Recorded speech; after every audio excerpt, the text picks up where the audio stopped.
Hello friends అయితే మేము ఇప్పుడే చాముండేశ్వరి దేవి టెంపుల్కి అయితే వచ్చాము. ఆ రోజు సండే అయ్యేసరికల్లా చూడండి క్రౌడ్ అయితే ఎంతమంది అయితే ఉన్నారో, చాలామంది క్రౌడ్ అయితే ఉన్నారు. బట్ మేమైతే కొబ్బరికాయ తీసుకుందాం అని అనుకున్నాము. బట్ కొబ్బరికాయ వచ్చేసి 2 కొబ్బరికాయలు ఇంకా పైన ఒక కమలం పువ్వు, బంతి పువ్వు పెట్టిస్తున్నారు. 250 అంట. టూ మచ్ కాస్ట్ కదా ఫ్రెండ్స్. ఓకే, ఇంకా చాముండేశ్వరి దేవి టెంపుల్ ఫేమస్ టెంపుల్ అనమాట. ఇది మైసూర్ మహారాజులు ఈ టెంపుల్ని అయితే పాలించారంట. ఈ టెంపుల్ గ్రోత్కి కూడా మైసూర్ మహారాజులు కారణం అంట.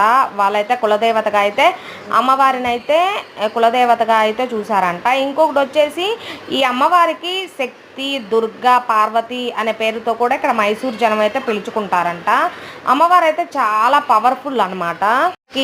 ఇక్కడైతే టికెట్ అయితే వచ్చేసి 100 రూపీస్ టికెట్ అయితే తీసుకున్నాము. ఎందుకంటే క్రౌడ్ ఎక్కువ మంది ఉన్నారని చెప్పేసి క్యూలో అయితే వెళ్తున్నాము. ఓకే ఫ్రెండ్స్, మీకైతే ఇంకా చూపిస్తాను videos. Okay friends, thank you for watching.